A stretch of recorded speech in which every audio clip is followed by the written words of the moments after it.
Olá, amigos. Estamos juntos mais uma vez para seguirmos com a leitura do livro O Dom da Mediunidade. Um sentido novo para a vida humana, um novo sentido para a humanidade, escrito pela doutora e pesquisadora Marlene Nobre. Como circula a força radiante?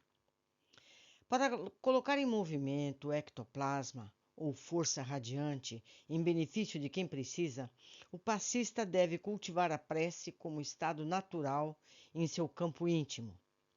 A oração é prodigioso banho de forças, tal a vigorosa corrente mental que atrai. Lembra Aulus, no livro Nos Domínios da Mediunidade, em seu capítulo 17. Através da oração, o doador expulsa dos seus próprios envoltórios as sombras que se acumulam nas lutas diárias, quando sorve do plano espiritual substâncias renovadoras para o seu bem-estar. Não devemos nos esquecer também de que os resultados positivos da cura estão ligados ao grau de recepção do destinatário, daí a necessidade de conscientização de quem se coloca como usufrutuário dos benefícios do passe. No livro Mecanismos da Mediunidade, no seu capítulo 22, André Luiz revela algo muito importante. No sangue circula praticamente todo o nosso patrimônio de energias vitais, concentrando-se aí nossas forças radiantes ou ectoplásmicas empregadas nos passes. Por isso é de todo recomendável que os passistas se empenhem no estudo da constituição humana, principalmente no que diz respeito ao organismo físico e ao seu entrosamento com o corpo espiritual. Mas há também outra revelação sumamente importante para se compreender a circulação da força radiante: a forma como se entrosam mentor e médium para fazê-la circular. Hilário Silva perguntou a Aulus: por que motivo a energia transmitida pelos benfeitores espirituais circula primeiramente na cabeça dos médium passistas? No livro Nos Domínios da Mediunidade, no seu capítulo 17, o mentor responde: não podemos subestimar a importância da mente. O pensamento influi de maneira decisiva na doação de princípios curadores. Sem a ideia iluminada pela fé e pela boa vontade, o médium não conseguiria ligação com os espíritos amigos que atuam sobre essas bases. É importante ressaltar, portanto, que sejam quais forem os gestos ou trejeitos adotados pelo passista, muitos costumam levantar as mãos para o alto, por exemplo, pensando em favorecer o contato com as forças superiores. Na verdade, nada disso importa, porque a primeira e mais importante ligação com o mentor dá-se dar-se-á sempre através da cabeça ou da mente, e não das mãos.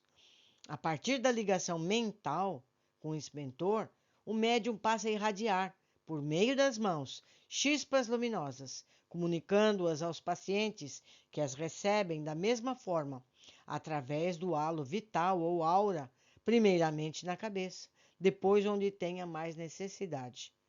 No trabalho do passe, portanto, estabelece-se uma ligação sutil entre o necessitado e o socorrista, e, é claro, com a esfera superior, que vem em auxílio de ambos, tendo em vista a atividade construtiva baseada na prece, na fé, no total desinteresse material.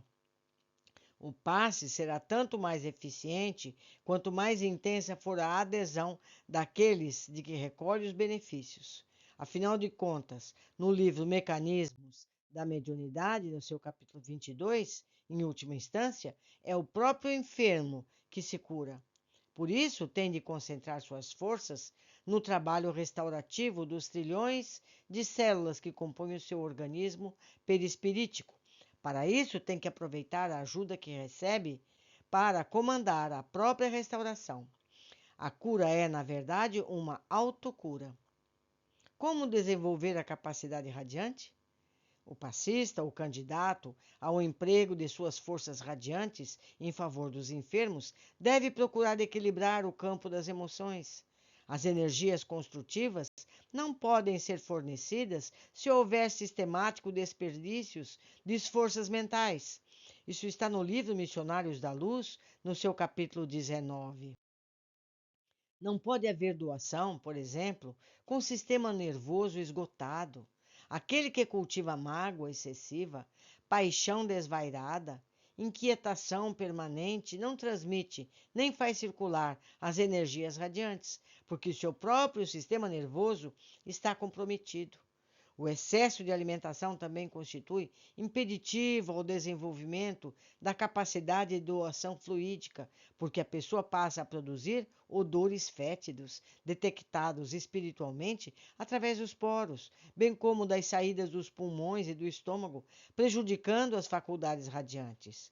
Do mesmo modo, o álcool e outras substâncias tóxicas operam distúrbios dos centros nervosos, modifica certas funções psíquicas e anulando os melhores esforços na transmissão de elementos regeneradores e salutares. Toda vigilância é pouca por parte dos médiuns. Os que são guiados tão somente pela vaidade ou pela ambição inferior acabam vampirizados, porque fatalmente encontram entidades que se com eles afinam, precipitando-se em difíceis situações obsessivas. É inegável que o desenvolvimento das forças radiantes está intimamente ligado ao autoaperfeiçoamento, ao cultivo das boas qualidades. Isso está descrito no livro Missionários da Luz, no seu capítulo 19. Há, no entanto, algo que devemos sempre lembrar. Onde haja merecimento dos que sofrem, boa vontade dos que auxiliam, os mentores estão sempre dispostos a ministrar o benefício espiritual e o fazem aproveitando o melhor de cada um. Qualquer cota, pois, de boa vontade e espírito de serviço, recebe deles a melhor atenção e boa vontade. Conselhos ao doador. Tendo em vista as suas responsabilidades, isso está no livro Nos Domínios da Mediunidade, no capítulo 17, os passistas devem ser os primeiros a buscar a preservação da higiene espiritual da câmara destinada ao serviço de passes, não permitindo que, sob seu teto, desenrolem-se conversas frívolas ou atitudes menos edificantes. Na câmara reúnem-se sublimadas emanações mentais, da maioria de quantos se valem do socorro magnético, tomados de amor e confiança, formando-se uma espécie de altar interior, constituído dos melhores pensamentos, preces e aspirações, tanto dos que são beneficiados quanto dos que ali trabalham com amor. Os benfeitores espirituais afirmam que o missionário do auxílio magnético, na crosta ou no mundo espiritual, necessita ter grande domínio sobre si mesmo, espontâneo equilíbrio de sentimentos, acedrado amor aos semelhantes, alta compreensão da fé e profunda confiança no poder divino. Isso está no Missionários da Luz, no seu capítulo 19. Diante de um programa, pode até se sentir amedrontado ou mesmo incapacitado, sobretudo quando tem consciência de suas próprias fraquezas e dificuldades. Cremos, porém, que não deve se fixar nas virtudes que ainda não conseguiu amealhar, mas nos esforços que está fazendo para conquistá-las. Com as tarefas do passe, o servidor inscreve-se nos caminhos do autoaperfeiçoamento. É inegável a oportunidade de autodisciplina e vigilância, de reforma íntima e esforço construtivo no bem. Isso porque as suas atividades no campo da saúde e do bem ao próximo levam-no a adquirir hábitos nobres, atividades límpidas, tendo por base a simplicidade e a humildade. Isso está no livro Mecanismos da Mediunidade, no seu capítulo 22.